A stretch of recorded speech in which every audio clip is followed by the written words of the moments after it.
দৈনন্দিন রুটিনটা সাজাতে হবে নামাজকে কেন্দ্র করে। প্রথম নামাজ, পরে কাজ।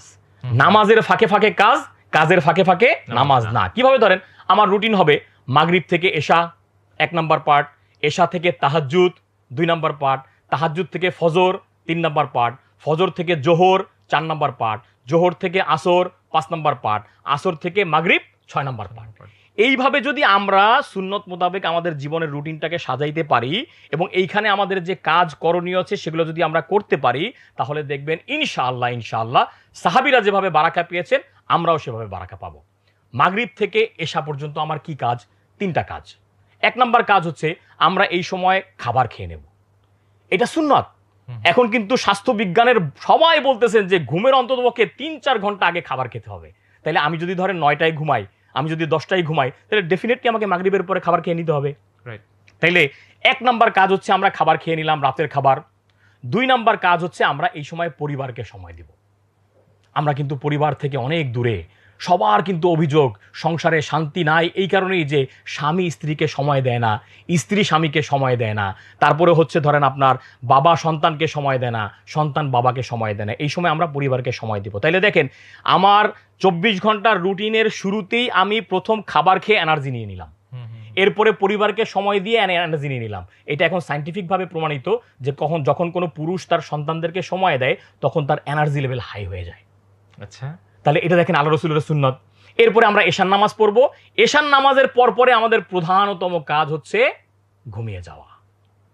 আল্লাহ রাসূল সাল্লাল্লাহু আলাইহি ওয়াসাল্লাম এশার নামাজের পরে খুব জরুরি না হলে কথা বলতেন না, কথা বলা অপছন্দ করতেন। তাহলে আমরা ঘুমিয়ে গেলাম, তাহলে দেখেন খাবার খেয়ে এনার্জি নিলাম, পরিবারের কাছ থেকে এনার্জি নিলাম, তারপরে ঘুমিয়ে এনার্জি নিলাম। এরপরে ধরেন এশা থেকে তাহাজ্জুদ, তাহাজ্জুদের সময় গিয়ে আমাদের ফাইনাল একটা এনার্জি নেওয়ার সময়, সেটা কি? আমার রবের সাথে কানেকশন। ধরেন আপনি একটা প্রতিষ্ঠানে জব করেন, সকালবেলায় আপনাকে আপনার প্রতিষ্ঠানের চেয়ারম্যান ফোন করে বলল যে নুরুল্লাহ তোমাকে আমি খুব পছন্দ করি, ঠিক আছে আমার সাথে তোমার যোগাযোগ ভালো আছে। ওই দিনটা তো আপনার খুব খারাপ যাবে না? কেন? মোটিভেশন থাকবে। মোটিভেশন থাকবে, কারণ মালিকের সাথে আপনার যোগাযোগ হয়েছে। ভাই আমার মালিকের সাথে যোগাযোগ কই? আমি যদি আমার কর্ম শুরু করার আগেই আমার মালিকের সাথে যোগাযোগটা করে আসতে পারি, তাহলে ওই দিনটা কোনোভাবে বরকতহীন কাটার কোনো ওয়ে আছে? তাহলে দেখেন কেন আমরা মাগরিব থেকে দিন শুরু করব? আমি খাবারের এনার্জি নিচ্ছি, আমি পরিবারের এনার্জি নিচ্ছি, আমি ঘুমের এনার্জি নিচ্ছি, ফাইনালি আমি আমার রবের সাথে কানেকশন হয়ে আধ্যাত্মিক এনার্জি নিয়ে এরপর যদি আমি কাজ শুরু করি, তাহলে ওই দিনের চেয়ে বারাকামণ্ডিত দিন আর মানুষের জীবনে আসবে না। এরপরে ধরেন ফজরের পর থেকে জোহর পর্যন্ত কাজ। এই টাইমটাই মূলত হচ্ছে কাজের মূল সময়। দেখেন আল্লাহ রাব্বুল আলামিন নামাজের ডিউরেশনটাও কিন্তু ওইভাবে দিয়েছেন। ফজর থেকে জোহর পর্যন্ত যতটুকু গ্যাপ, জোহর থেকে আসর, আসর থেকে মাগরিব, মাগরিব থেকে এশা গ্যাপ নাই। তাইলে আমাদের মূলত কাজের সময় ফজর থেকে জোহর, জোহর থেকে আসর পর্যন্ত আমরা খাবার খাবো, কাইলুলা করব, আরো কিছু কাজ করতে পারি। আসরের পর থেকে মাগরিব পর্যন্ত নো ডিপ ওয়ার্ক, কোনো ভারী কাজ করা যাবে না। এইটাকে বলা হয় পর্যালোচনার সময়। অর্থাৎ আমি পুরো দিনটা কিভাবে কাটাইলাম এটা একটা পর্যালোচনা করা। যেহেতু নতুন একটা দিন শুরু হচ্ছে, আমি কি কি করব একটা পর্যালোচনা করা।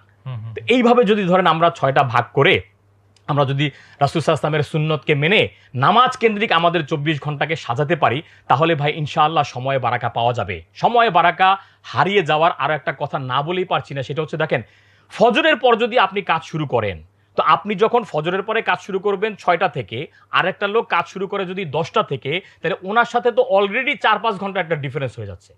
তো বারাকা তো অবশ্যই তার কাছে আসবে যিনি ফজরের পরে কাজ শুরু করবেন। তো এই জন্য আমাদের উচিত ফজরের পরে আমাদের কাজ শুরু করা।